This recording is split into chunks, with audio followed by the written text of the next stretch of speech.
So, until now, we've been told that North Korea is still stuck in the Arirang AS1201 era with Android 4 as the latest version. But you know what?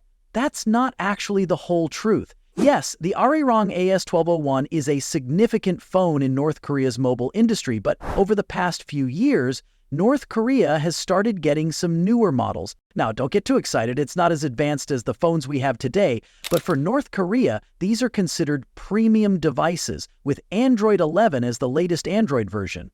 And guess what? They're even getting their very first Android 13 flip phone, which looks a lot like Samsung's designs.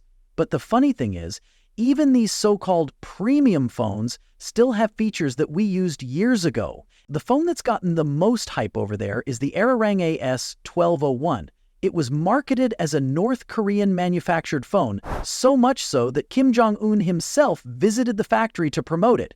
But here's the twist. It wasn't really made in North Korea. It was actually a Chinese manufactured phone, the Uniscope U1201, which was rebranded and modified to become the Arirang AS1201. And phones like this, along with others, feature unique interfaces and software that are different from anything you'd find on phones around the world.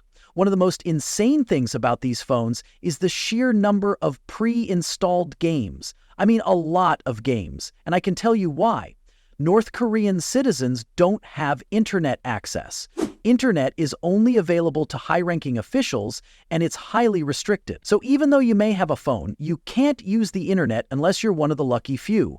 Oh, and by the way, these phones still run 3G. And here's the kicker. There's no Play Store or App Store. Want new apps? Well, tough luck. You actually have to visit a physical app store to get them. And every app, whether pre-installed or new, is heavily monitored and scanned by the government. It's all about tight security and limited freedom. But let's talk about the latest models. Right now, North Korea's latest phone is the Samtaesong 8, which runs Android 11. The exact features are a bit of a mystery, but we know it has a dual rear camera and a front unit similar to what you'd find on a Samsung A-series phone. The exact megapixels? Not sure, but let's be real, it probably can't compete with the phones we have today. And as for the screen size, it's likely between 6.5 to 6.8 inches. Not bad, right? There are also other older models still circulating around in North Korea, like the Sonamu 381, Sonamu 382, Madusan 215, Madusan 215, and Myoyang 901. These are the more common models, and while they might not have the flashiest features, they are still the mainstay in North Korean mobile tech. Now brace yourselves, because what's coming next might feel like a Samsung S25 Ultra or an iPhone 16 to the North Korean market. Introducing the Doogee V Flip 4, specifically designed for North Korea. This one looks like a Samsung Z Flip, and it comes with a 2.5K plastic AMOLED foldable screen along with an external OLED screen. Not too shabby, right? But let's get into the specifics. The phone is powered by the MediaTek's Helio G99, a 4G-only chipset. Why no 5G? Well, North Korea doesn't have a 5G network, so this phone is tailored for 4G use. And yes, North Korea does have 4G, believe it or not. As for the camera, the Doogee V Flip 4 boasts a 100 MP AI rear camera, which sounds impressive, but we'll have to see if it lives up to the hype. There's also a depth sensor, probably a 2 MP camera for portrait shots with background blur.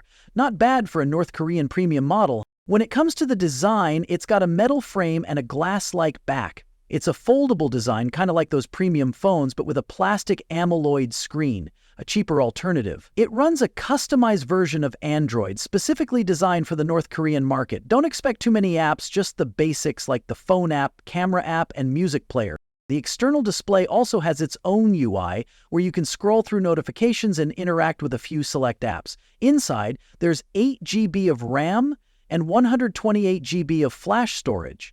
Honestly, who knows if that's the real deal or if it's just for show, but even with 8 GB of RAM, will it really make much of a difference? For other features, the Doogee V Flip 4 has a USB Type-C port for charging, a nano SIM card slot for connectivity, and a fingerprint sensor integrated into the power button. You'll find a volume rocker on the sides, and the phone has stereo speakers, one at the top and one at the bottom. As for the front camera, the resolution isn't specified, but it's there. And don't forget the branding on the back, which confirms that this phone is made for the North Korean market. All in all, it's a foldable phone with decent specs and a sturdy build, though it does feel a bit cheaper compared to other premium foldables like the Samsung models. In fact, there's even a picture of this phone placed on Kim Jong-un's table. However, we're not sure if it's publicly released in North Korea yet, or if it's just for the higher-ups. We don't know the exact price, but I'm sure it's going to be expensive. I mean, North Koreans aren't exactly rich, and if they can afford it, the process of purchasing one is insane. You can't just waltz into a store and buy a phone. The government actually asks you things like, why do you want this phone, and how will you pay for it? Not in cash or card, but they want to know how you'll earn the money to pay for it. Not like us, rushing to the Apple or Samsung store for the latest release. No waiting in line, no showing off our new iPhones or Galaxy phones to our friends and say, hey, I got a new phone, which looks like the previous model, which also looks like the previous models, and that also looks like... It's a completely different world over there. Sad, right? How North Koreans can't afford these phones. It's kind of like me not being able to afford the Galaxy S24 or S25, but hey, at least I don't live in North Korea. Thank God for that. At least I have a much better phone than they do. Anyway, that's it for today. Like the video and subscribe to the channel for more updates.